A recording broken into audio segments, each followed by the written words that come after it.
Allied invasion of Italy, September 1943.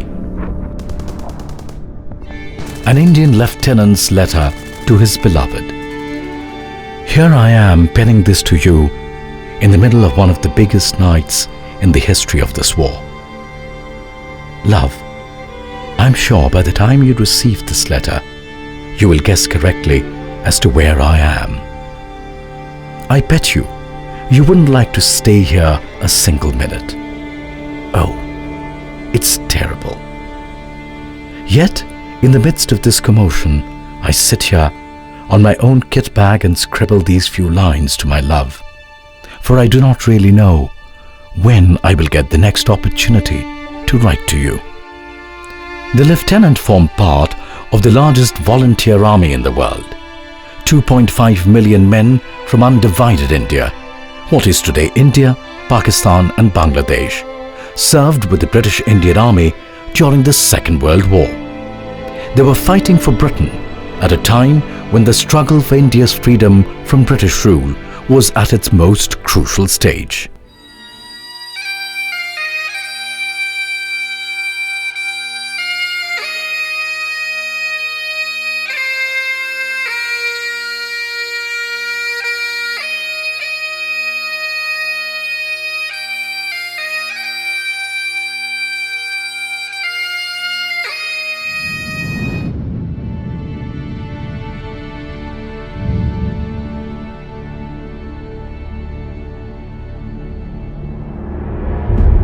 Nearly 80 years ago, the world was at the outbreak of the greatest global war for world supremacy. Participating as the largest voluntary army in the history, joining the war efforts for world peace were the Indian troops, making them the most experienced soldiers in the world. With nearly 60 million dead on all sides, the war had transformative impact on European geopolitics and economics. But there are rich forgotten stories beyond these Eurocentric points of reference.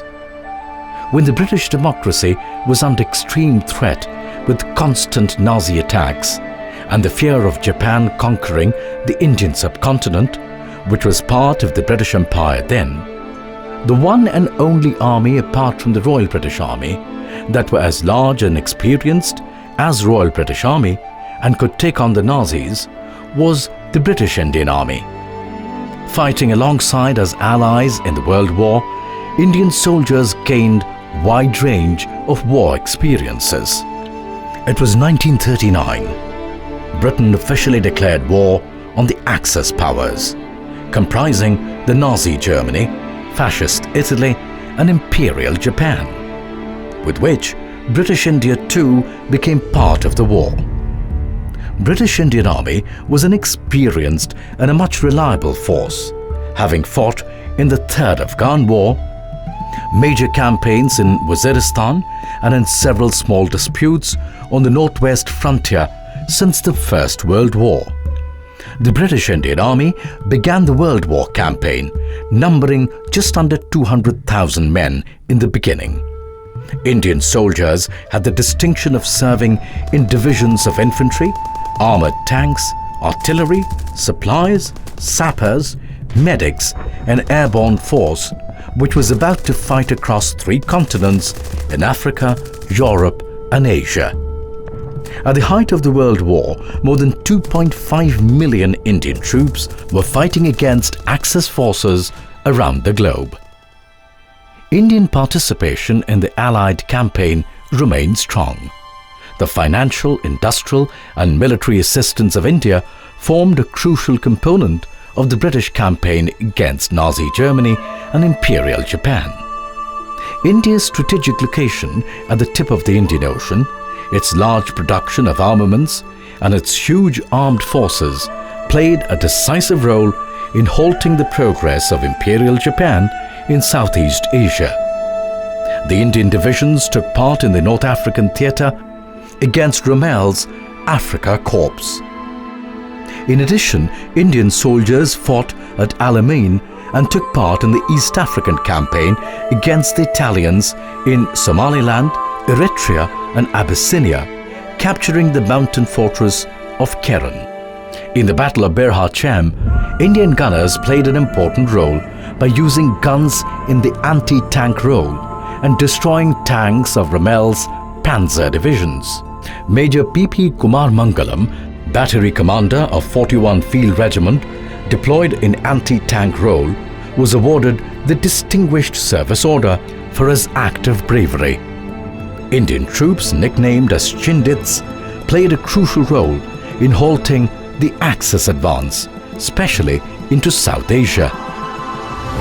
By 1942, neighbouring Burma was invaded by Japan, which by then had already captured the Indian territory of Andaman and Nicobar Islands.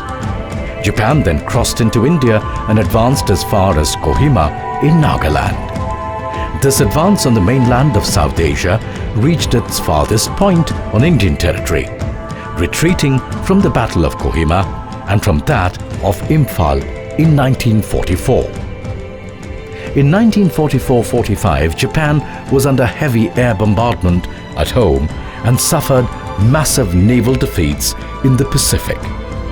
As its imperial offensive failed, harsh weather and disease and withdrawal of air cover, mainly due to more pressing needs in the Pacific, also took its toll on the Japanese forces. In spring 1945, a resurgent British Indian Army recaptured the occupied islands, and the westward advance of Imperial Japan came to a halt. Indian forces played a key role in liberating Italy from Nazi control. India contributed the third largest Allied contingent in the Italian campaign after US and British forces. The Indian divisions, including the Gurkha Infantry Brigade, led the advance, notably at the grueling Battle of Monte Cassino. They fought on the Gothic Line in 1944 and 1945. Almost 50,000 Indian troops, mostly between the ages of 19 to 22, fought for Italy's liberation during the Second World War.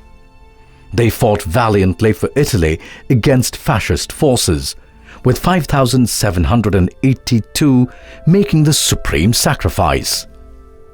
The Indian troops did extremely well in all the theatres.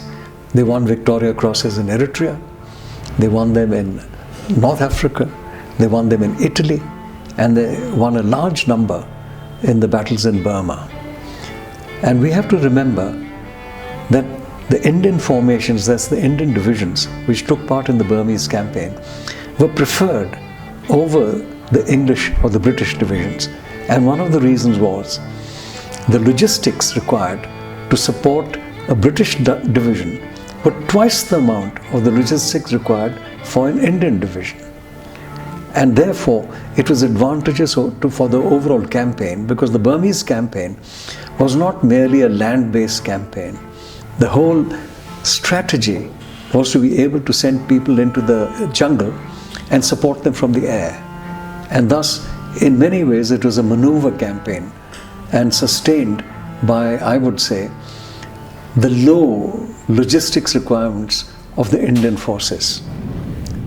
There was, at one stage in North Africa, a feeling that the Indian troops haven't done as well as they should. This is when the various routes took place, which initially were caused by the Italian troops and then by Rommel with his Africa Corps. But we've also got to remember who was leading them, because there was a great expansion amongst the British officer cadre. And so you had a number of Coihais also leading the Indians, but the Indians fighting stood out. As an example, at Kohima, it was really the Indians who saved the day, and even Field Marshal Slim criticized the 2nd British Division for being slow. And immediately after the Kohima battle, he sacked the divisional commander. And so I would say that the battles that were fought and the heroism that was displayed and the tenacity that was displayed by the Indian troops was second to none, and in many cases far, far superior to other troops. Well, you see, if you go back in history, those nations who can persevere, who can endure, win. I'll give you an example. It used to take over 6 months for the Brits to come around the whole African continent and then reach India. It was at the stage where they never knew that vegetables and simple lemon juice will keep scurvy away. Their teeth used to fall out during these long voyages, and they came to India. And in a very short time, if you take it in the scale of history, they were masters of India, and that too not by a nation, but by a company. The East India Company seized India, and which always makes one speculate as to why this really happened. But when you look at the Indian soldier, you'll find that wherever he's been put into action, even by the East India Company, it's the Indian soldiers who won India for the East India Company in India. And that's true. I mean, that's a fact. And so they're great soldiers because there's a tradition of being soldiers and a pride in being a soldier.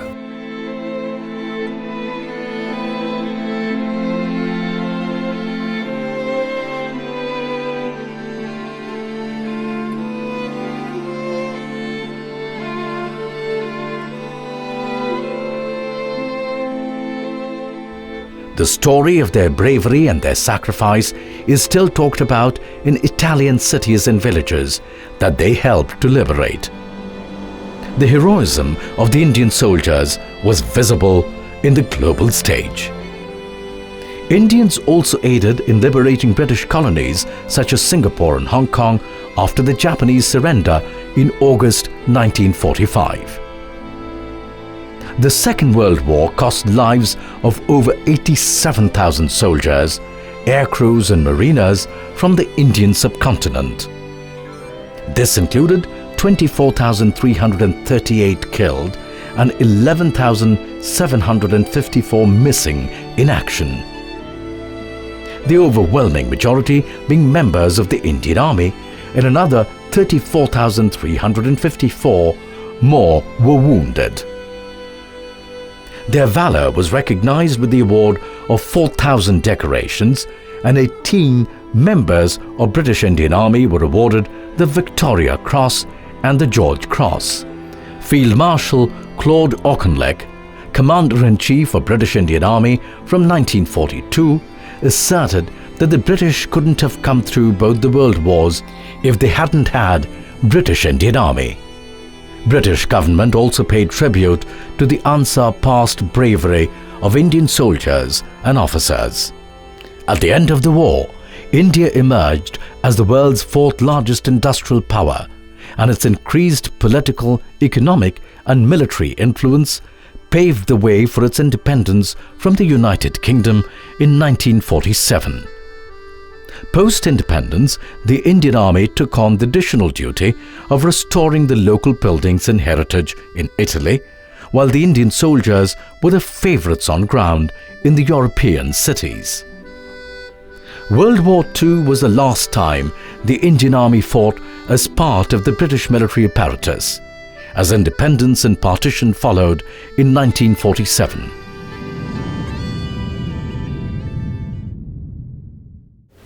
Valor transcends armies and boundaries, because you have equally brave Japanese, equally brave Germans, equally brave Russians who lost 27 million people during the Second World War.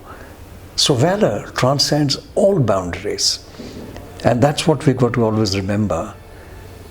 And there's a big difference between a warrior and a killer. People think that the man with the gun is just a killer. But a warrior is not a killer. He is a thinking human being. He will always protect the weak. He will give his full trust to the people and expect it in return. And he will be compassionate. He will be cultured. He's an all-rounded personality as a warrior. If he has to take a life, it is with good thought and reason. Because any war has to be righteous. And if it's righteous, the warrior follows it. And it's really this warrior spirit that has to come into the people today. Because a warrior is not only a soldier. A warrior is a person who cleans the streets. A warrior is a person who sits in a shop. Because you have to have an ideal to be that person, that you're the perfect person in a civilized world.